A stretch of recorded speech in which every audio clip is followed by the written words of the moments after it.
This is sports reporter Courtney here from the T-Mobile Arena at the Pac-12 Championship here in Vegas, where Arizona takes on USC Trojans. A lot of fans came from both California and Arizona, so we checked in to see their opinions leading into this game. So what brought you here today going to the Pac-12 Championship game? Been going to the Pac-12 Championship game since 2003 when they started it up.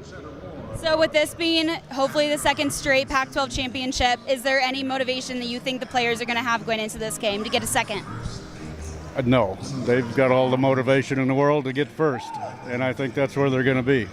It is game number 2 for the Arizona Wildcats here at the T-Mobile Arena in Vegas for the Pac-12 tournament. What needs to come out of the performance tonight against UCLA would be identical to the performance in the second half yesterday against Colorado, and a stronger performance from DeAndre Ayton, who had an unusual amount of only 10 points yesterday. It's inevitable that the energy and the knowledge of the game doesn't just stay on the court. It's followed to the benches by the players, showing their own support system with hand gestures and various facial expressions to get the guys going. So if someone catches a body, like usually we all go like, or something like that. I like to do just hold both of them up. I know Matt over there likes to do a little arrow and stuff, but yeah, we just have fun with it. The Arizona Wildcats have done it for a second year in a row, winning the Pac-12 championship here in what they call the McHale of the North. What an incredible experience, not only Sean Miller, but the players facing adversity that they've had this year, moving into the NCAA tournament this next week. I can assure you this is not the last game the Wildcats thought they'd be playing. Seeing Doosan give Parker a hug, 20 points down, 1 minute left at the end of the game, the energy just was not there for the Cats throughout the whole game. Missed shots on basket, no defense outside 3. They just came up short. Probably the last 7 minutes, when things started kicking, when they were up like 15 points, that's when, I felt like we still had a chance, but yeah. The emotions in the locker room were beyond raw as they saw the outcome of this game unfold in front of their eyes. With this being some of the key players' last game as a Wildcat, it shook them to the core.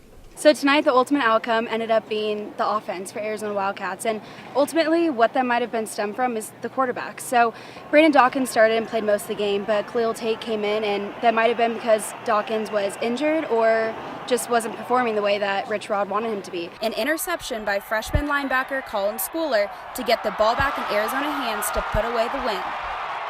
To say this would be the most eventful day in U of A basketball history would be an understatement. Between the impromptu presser that Sean Miller had regarding the FBI wiretap phone call with the $100,000 to DeAndre Ayton that we found out about on Friday, and also finding out that Alonzo Trier is eligible to play just before 6 p.m. tonight, the Wildcats between Miller and Trier are back on the court.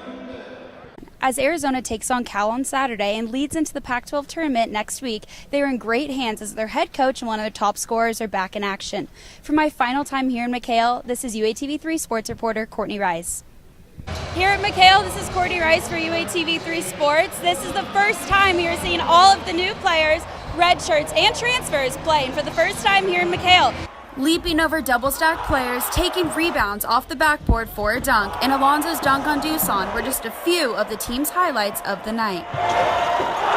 Players were definitely highlighted this evening for the Wildcats as we saw hard-to-beat plays, including DeAndre Ayton's tip dunk that enhanced the 103-78 victory. And I heard Coach Miller say, DeAndre, go get that one, and I just dunked it. Before I jumped, he said, DeAndre, go get it. I'm like, okay.